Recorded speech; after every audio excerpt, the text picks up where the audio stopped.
శ్రీ గురుభ్యో నమః. శ్రీ మహాసరస్వత్యే నమః. శ్రీ సూర్యనారాయణ పరబ్రహ్మణే నమః. మహాశయులు, ఆస్తిక మహాశయులకు, సనాతన ధర్మాన్ని ఆచరించే సోదర సోదరీమణులకు నమస్కారాలు. నా పేరు డాక్టర్ విద్వాన్ ఇంద్రకంటి ప్రసాద శర్మ సిద్ధాంతి. అఖిల భారతీయ బ్రాహ్మణ మహాసంఘ ఆంధ్రప్రదేశ్ అధ్యక్షులు మరియు వైఎస్ఆర్ కడప జిల్లా వేంపల్లి శ్రీ వాసవి కన్యకా పరమేశ్వరి దేవస్థాన అర్చకులు. ముఖ్యాంశము స్వస్తి శ్రీ విశ్వావసునామ సంవత్సర పుష్యమాసం అనగా 2026 సంవత్సరం జనవరి నెల మకర సంక్రాంతి ఏ తేదీన ఆచరించాలి అనేటటువంటిది సందేహం ఉంది. దీపావళి పర్వదినానికి ఏ విధంగానైతే వీడియో ఇచ్చానో ఇప్పుడు కూడా అలాగే వీడియో చేస్తున్నాను. భారత ప్రభుత్వ ఆమోదిత దృగ్గణితం ప్రత్యక్ష తుల్యం అన్నారు. అంటే దృక్కు అని చెప్పే గణితం ఏదైతే ఉందో అది ఆ గ్రహగతులు ఇచ్చినట్లయితే ఆకాశంలో టెలిస్కోప్తో చూసినప్పటికీ మనకు ఆ స్థానాల్లో కనిపించాలి గ్రహగతులు. భారతదేశంలో అంతా కూడా దృగ్గణితం అనేది ఎక్కువగా ఆచరణలో ఉన్నది. మన తెలుగు రాష్ట్రాల్లో మాత్రము 2 విధాలుగా ఉన్నది. పూర్వ పద్ధతి అని ఒక గణిత విధానం, దృక్కు గణితం అనేది ఒక విధానం. ఈ 2 విధాలుగా మనము పంచాంగాలు మన రాష్ట్రంలో ఉన్నాయి. దృగ్గణితం వారికి తిథి కానీ నక్షత్రాలు కానీ యోగకరణాలు అన్నీ కూడా గ్రహస్ఫుటాలు అన్నీ ఒక సమయానికి వస్తాయి. ఈ పూర్వ పద్ధతి అనేటటువంటి వారికి మాత్రము ఒక్కో పద్ధతికి అనుసరించి వారు చేసే గణితంలో తిథి సమయాలు వ్యత్యాసం ఉంటాయి. అక్టోబర్ నెల ఈ నెల దీపావళి పండుగ జరిగింది. ప్రముఖ దేవాలయాల ఆస్థాన సిద్ధాంతులు ఆంధ్రప్రదేశ్లో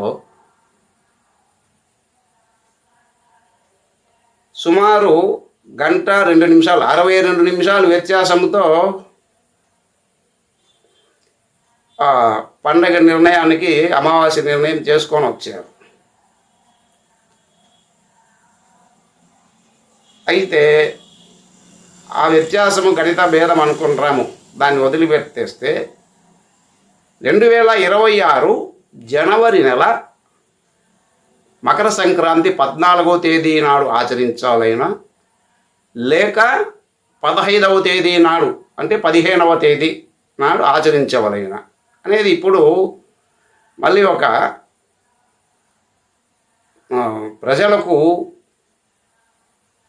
గందరగోళము నెలకొనే స్థితి వచ్చింది. అందుకే సుమారుగా 2.5 నెలలు ఉండగానే ముందుగానే వీడియో చేసి పెడుతున్నాము.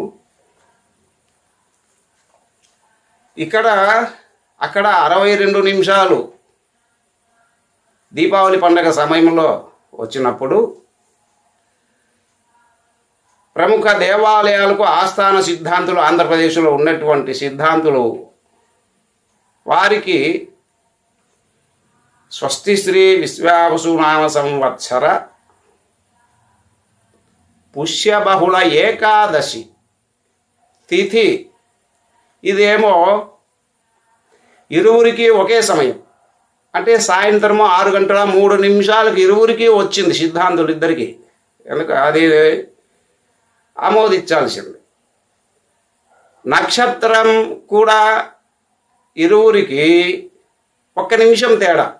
అంటే 14వ తేదీ రాత్రి అంటే తెల్లవారితే 15 అనగా 3 గంటల 38 నిమిషాలకు ఒకరికి పోతే 3 గంటల 37 నిమిషాలకు ఒకరికి నక్షత్రము 1 నిమిషం పెద్ద తేడా ఇలా. ఏకాదశి తిథి మాత్రము ఇరువురికి ఒకే సమయంలో ముగిసింది. అంటే తిథి ఒకే సమయంలో రావాలి అంటే రవి స్ఫుటము చంద్రస్ఫుటం ఈ స్ఫుటాలు అనేటటువంటివి ఖచ్చితంగా ఇరువురికి ఒక్కటిగా వస్తేనే తిథి సమయాలు ఒకటిగానే వస్తాయి. స్ఫుట భేదం ఉంది అనుకోండి అప్పుడు సమయాల్లో వ్యత్యాసం వస్తుంది. మరి అటువంటిప్పుడు ఇరువురికి తిథిలో ఒకటే సమయం వచ్చింది, నక్షత్రం 1 నిమిషం తప్ప వాళ్ళిద్దరికీ ఒకే సమయంలో వచ్చింది. మరియు రవి ఉత్తరాషాఢ 2వ పాద ప్రవేశంలో ఇరువురికి 28 నిమిషాలు తేడా ఉంది. ఇదేముడిది? ఒకరికేమో 14వ తేదీ రాత్రి 8:43 రవి ఉత్తరాషాఢ నక్షత్రం 2వ పాదంలో మకర రాశిలో ప్రవేశం చేస్తుంటే, ఇంకొకరి సిద్ధాంతికి ఏమొచ్చింది అంటే రాత్రి 9:11 అంటే దీంట్లో 13 నిమిషాలు, అక్కడ ఒక 11, మొత్తం 28 నిమిషాలు వ్యత్యాసం. ఇది ఎక్కడి గణితమో నాకు అర్థం కాల. మరి వారి అయ్యనాంశేమో 1 డిగ్రీ సుమారుగా ఎన్నిక ఉంటుంది. మరి దృగ్గణితానికి మించి ముందుకు పోతుంది వారిది గ్రహణ ఈ యొక్క నిర్ణయం చేసే దాంట్లో 1 డిగ్రీకి పైన ఉంది వ్యత్యాసం. అదే భారత ప్రభుత్వ ఆమోదిత దృగ్గణితం ప్రకారము మనము చేసినట్లయితే 14వ తేదీ 2026 జనవరి నెల సాయంకాలము వారికి ఆ విధంగా ఉంది. అయితే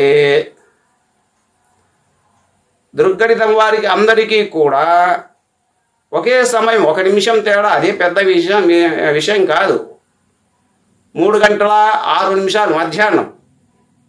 మరొకసారి 2026 జనవరి 14వ తేదీ మధ్యాహ్నం 3:06 రవి ఉత్తరాషాఢ నక్షత్రంలో మకర రాశిలో ప్రవేశం చేస్తున్నారు. దేశమంతా ఇదే, భారత ప్రభుత్వం కూడా ఆ రోజే ఇచ్చింది. మరి వారు 15వ తేదీ అంటే 15వ తేదీ జనవరి నెల 2026 మకర సంక్రాంతి అని ఇచ్చారు. ఇట్లా తిథిలో ఏమో ఒకటే ఉంది పూర్వ పద్ధతి వారికి, నక్షత్రంలో 1 నిమిషం తేడా ఉంది.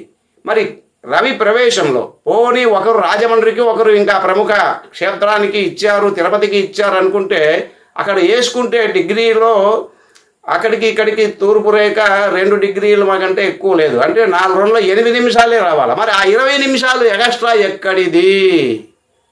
దీనికి సమాధానం కావాలి మనకు.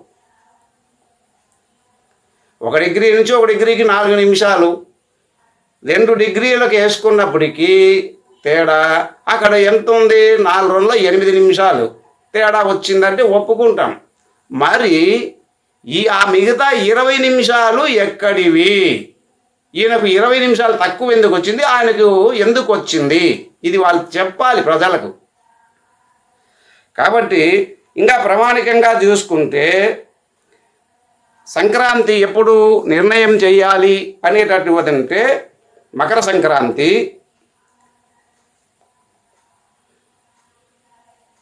సూర్యాస్తమయానంతరము 3 గడియలు సాయం సంధ్య అస్తమయమునందు మకర సంక్రమణమైనచో ఆ దినమందే ఉదయాది సాయంకాలం వరకు పుణ్యకాలము అని చెప్పారు. సూర్యాస్తమయానికి తర్వాత 3 గడియలు అంటే గడి అంటే 24 నిమిషాలు,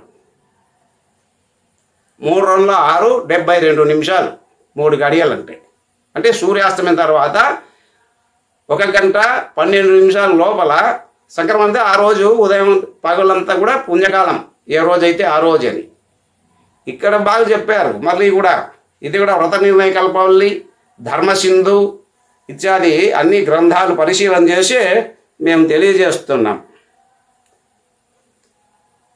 మరియు సూర్యాస్తమయమునకు ముందే మకర సంక్రాంతి కలిగినచో అప్పుడే పుణ్యకాలము. సూర్యాస్తమయానికంటే ముందు మకర సంక్రాంతి అయితే అప్పుడే పుణ్యకాలం అని చెప్పారు.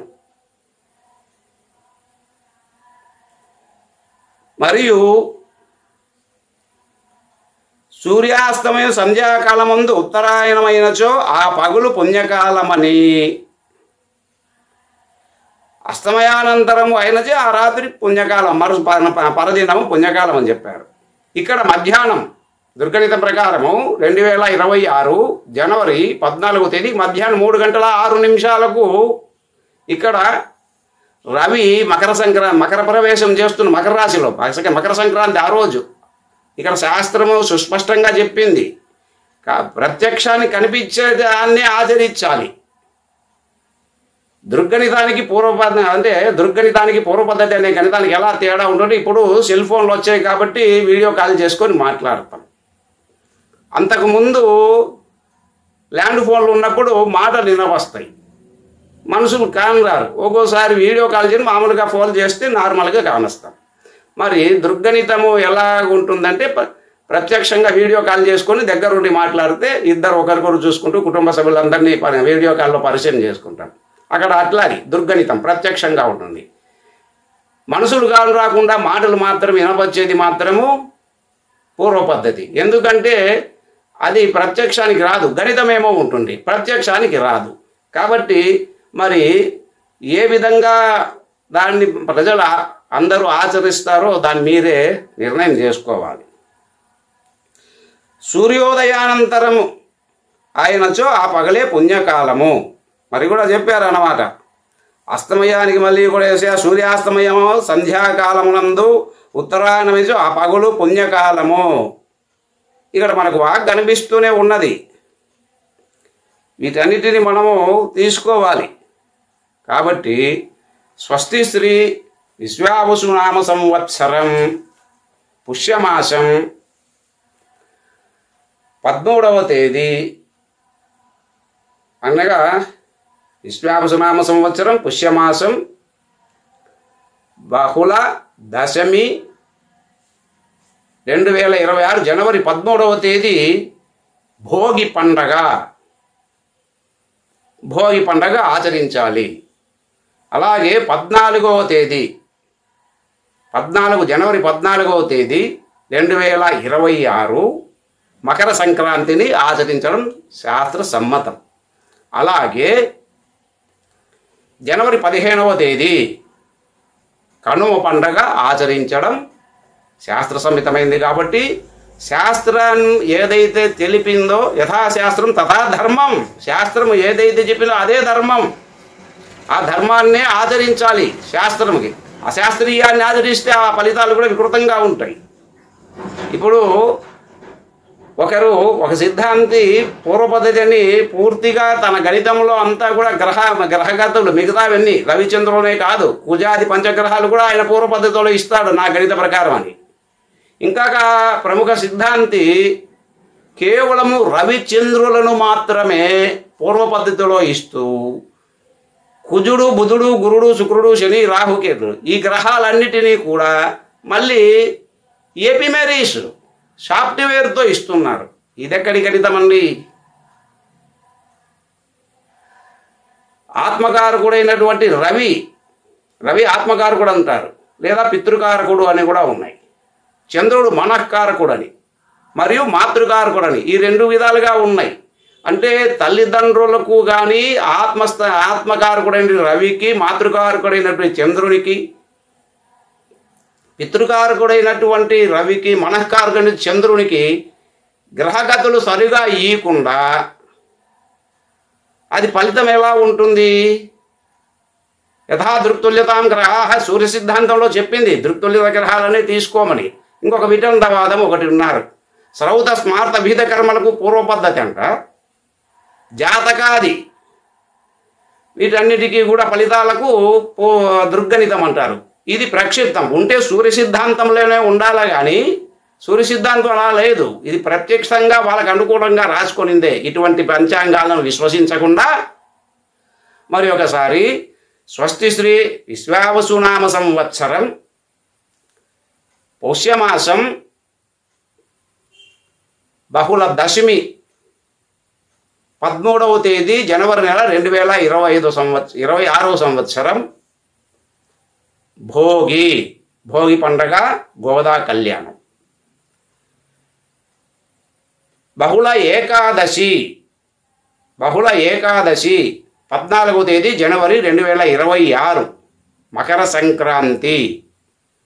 అలాగే 15వ తేదీ 2026 జనవరి నెల కనుమ పండుగ. శాస్త్రీయమైనటువంటి ప్రత్యక్షాన్ని కనిపించేటువంటి పండుగలను ఆదరిస్తే అన్ని శుభ ఫలితాలు వస్తాయి. అప్రత్యక్షమైనటువంటి దాన్ని ఆదరిస్తే విపరీత ఫలితాలు వస్తాయి. స్వస్తి. నమస్కారములు. మీ ఇంద్రకంటి ప్రసాద శర్మ సిద్ధాంతి. జై సనాతన ధర్మ.